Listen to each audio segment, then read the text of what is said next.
And jurors in Trump's New York trial now on their way home without reaching a verdict today. The former president again calling it a rigged trial as President Biden attacks him at a campaign event. Joining us now live is NTD's White House correspondent Iris Tao, who's outside of that New York City courthouse. Good evening, Iris. So what is the latest on this critical day one of deliberations? Good evening to you, Steve. So the jurors have now been dismissed after deliberating today for more than 5 hours, though without reaching a unanimous verdict on whether or not to convict Trump. And the former president earlier today again called this trial a form of weaponization of government and also complaining about a gag order that he is seeking to appeal. Watch. Mother Teresa could not beat these charges. These charges are rigged. The whole thing is rigged. This judge contributed to Joe Biden, and far worse than that, but I'm not allowed to talk about it because I have a gag order.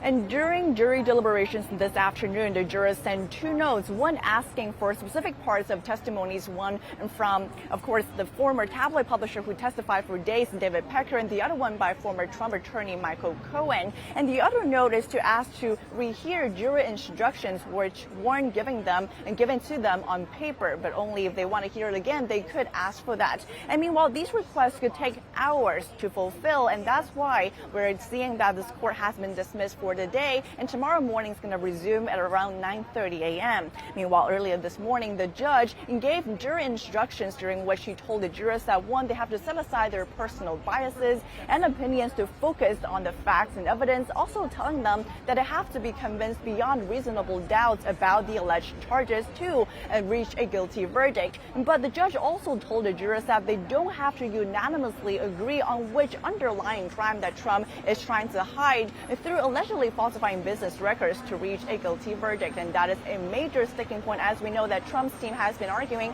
that there's no falsifying business records, let alone any underlying crime that Trump has been trying to hide. Back to you, Steve. Wow, a lot going on there, so much to watch for in the coming days. And as you stand there at the New York City courthouse where the former president is still inside, from what we understand, the jury has left for the day, being dismissed, but both sides still trying to hash out some of the details as to what testimony they're going to receive that they requested. We're going to keep an eye on it as you're there, Iris, if former President Trump does come out to speak. In the meantime, how is the Biden campaign reacting to the upcoming and potential verdict? And has President Biden spoken out about this? Right, that's a big thing that we're all watching for right now, as earlier this week, Politico reported that President Biden will speak from the White House in an official speech about the upcoming verdict. But so far, the White House has not confirmed that. But the White House today called this day an important day as jury deliberations began. And also President Biden said this about former President Trump at a campaign rally in Philadelphia. Watch. Today, Donald Trump is pandering and peddling lies and stereotypes for your vote so he can win. For himself, not for you. Well, Donald Trump will have a message for you. Not in our house and not in our watch. And Steve, as you just mentioned, right now it's been over half an hour after the court has been dismissed, but technically it's still in session as both sides are still hashing out which part of the testimony they think should be read back to the jurors as part of this process. So a lot to watch for in the coming minutes and hours, as well as tomorrow morning when the court actually resumes. Back to you, Steve. Certainly an interesting contrast, Iris, when you play President Biden at a campaign event and then obviously the split screen of where you're at as President Trump sits in the courtroom. NTD's Iris Tao live in New York City. Thank you, Iris. And 3 hours into jury deliberation in this historic New York criminal trial of former President Trump, the jury already sending two notes asking for previous testimony and for their instructions to be reread to them by the judge. Joining me now to assess the latest updates in jury deliberations is Josh Hammer, senior editor-at-large at Newsweek, where he hosts the Josh Hammer Show podcast. Josh, thank you so much for joining us. You bet. Thanks for having me.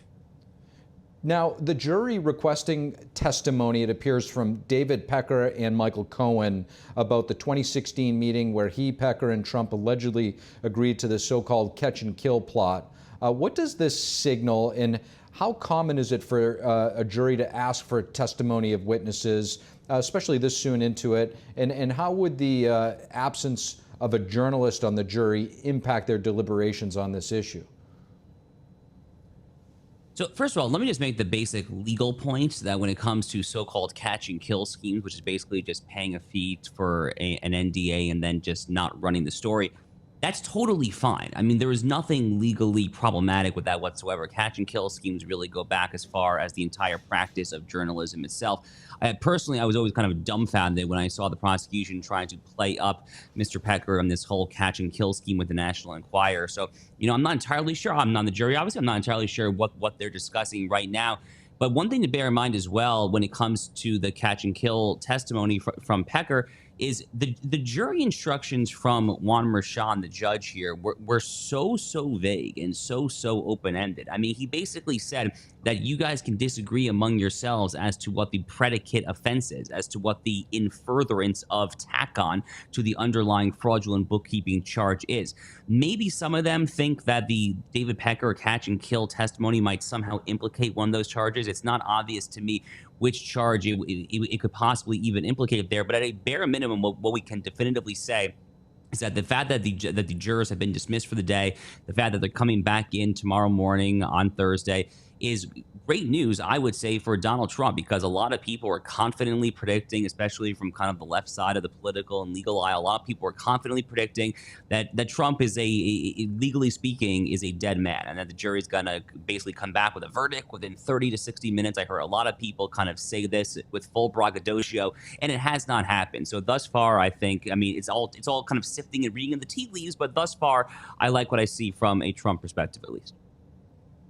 I think that your assessment is definitely accurate, Josh. I mean, in terms of what they're asking for, the longer they're in there, the more, at least it appears already that there is healthy deliberation, if you will. If not, I won't go as far to say as there's a deadlock at this point. But do you think that this may indicate them asking for the instructions to be reread, that there is some sort of confusion or perhaps disagreement already on the law? Yeah, I think there's actually a very good chance that they might ask for Merchan to either reread the jury instructions or provide additional clarity on certain facets of those jury instructions tomorrow. Look, I'm a lawyer by background, and I think back to my first year of criminal law course at the University of Chicago Law School. And what you learn in law school when it comes to criminal law is it's very simple and straightforward. There are two overarching elements that go into any criminal prosecution, and they're both Latinate terms. You have the actus reus, which is the physical act, so that in a homicide, that's where you actually pull the trigger or so forth. And then you have the mens rea, which is the subjective mentality, the intentionality here. What the prosecution has done in this case, when we're talking here about this in furtherance of tack on, this predicate offense, they haven't spelled any of that out. And, the fact that there are two lawyers on this jury, 2 of the 12 jurors happen to be lawyers. One's a corporate lawyer, one's a civil litigator, if memory serves. That has actually always provided me with at least a modicum of solace from the perspective that this is all a sham trial and that Trump should be acquitted. And the reason for that is because when you have lawyers who are on the jury in a situation like this, where the prosecution has literally not actually advanced its black letter theory of the case, and the jury instructions thus far do not even account for what those black letter criminal statutes are, if you have lawyers on the jury, you have to think that they're probably deliberating with their fellow jurors and asking some very rudimentary questions, which is, for example, what is the actual source of law here? How are we possibly going to convict this guy if we don't even know for sure what the statute is that the prosecution's telling us? To your point, Josh, the jury appeared restless at times from all reports inside the courtroom during the prosecution's presentation, but attentive at others. What might this indicate about their engagement or perceptions of the trial thus far, in your opinion? So, look, I mean, it's all speculative. I mean, the funniest part of juries is, like, you have people trying to kind of look for kind of the slightest possible reading of the tea leaves, right? So, for example, like, I haven't been in the courtroom physically, but I have read accounts that there's at least one juror who was apparently nodding along when Todd Blanche, the lead Trump attorney, was making some of his points. That same juror apparently kind of smiled in a very broad smile when Senator J.D. Vance of Ohio entered the courtroom a week or two ago, whenever it was that J.D. was there in the courtroom to support President Trump. And, little things like that do matter because some of these data points do add up. And again, all it takes is one. All it takes is one to get a hung jury. Now, a hung jury doesn't mean that Donald Trump is off the hook, of course. They could just go ahead and then retry this thing a week from now, a month from now. who knows what exactly the legal docket would look like. But at this point, a hung jury is probably, realistically speaking, the best that I think we can hope for. An acquittal is probably not going to happen. It should happen. This whole thing has been a farce and a sham. I've referred to it as a Stalinist witch hunt. I very much agree with all of that colorful rhetoric when it comes to this case in particular. Again, the prosecution has literally not even said what its actual theory of the case is here. We're talking about the first ever criminal prosecution of a former president of the United States, and we're in uncharted waters at this point. But I do think that a hung jury is probably likelier than anything else if I were just making a straight up prediction. I mean, you definitely raise an interesting prospect with the hung jury. I mean, do you think that the prosecution and the, New York would actually relitigate this case? And secondly, with two lawyers among the jury, how likely are they to try to clarify any confusion caused by Mershon's jury instructions? And does that also pose any potential risks one way or the other? Well, I mean, if there is an explicit request tomorrow for the judge to either reread the jury instructions or to kind of explain some of the various details and facets of it, I probably would hazard a guess that it probably is one of those two lawyers who are jurors who are going to be the one asking the question. I could be wrong, of course. I mean, who knows? But I mean, all else equal, it probably will be someone who has some legal training, who was a barred attorney, who was a litigator or a transactional attorney, whatever, who has some semblance of familiarity with the idea of jury instructions and the fact that you need a statute. I mean, you need a crime in order to prosecute someone. This whole thing that the prosecution is trying to do, that they've essentially tried to argue that the in furtherance of tack on to the underlying New York State fraudulent bookkeeping charge could be so vague and capacious as to essentially be in furtherance of a fraud perpetrated upon the American people, winning the 2016 election because of Russia collusion.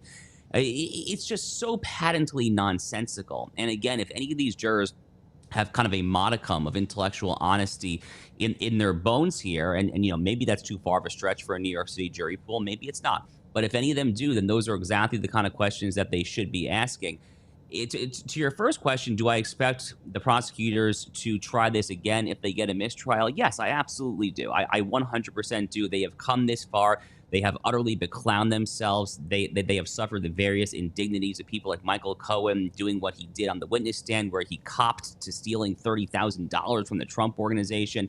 They had the salacious testimony of Stormy Daniels. All of us are lower. All of us are much more indignified by the fact that we have gone through this sham proceeding with this ridiculous testimony that, frankly, in many ways has had no resemblance to the actual underlying charges, to the extent that we even know the charges.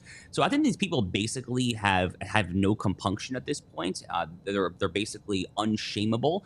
Alvin Bragg, recall, literally ran for office on a Get Trump platform, and I think that he will give it at least one more go if there is a hung jury in a mistrial. Well, what a spectacle that would be if this continues. I guess we'll just wait and see. Josh Hammer, really appreciate your analysis. Thank you. Thank you. Thank you for watching the Capitol Report. If you want to see our full broadcast, check us out at epochtv.com.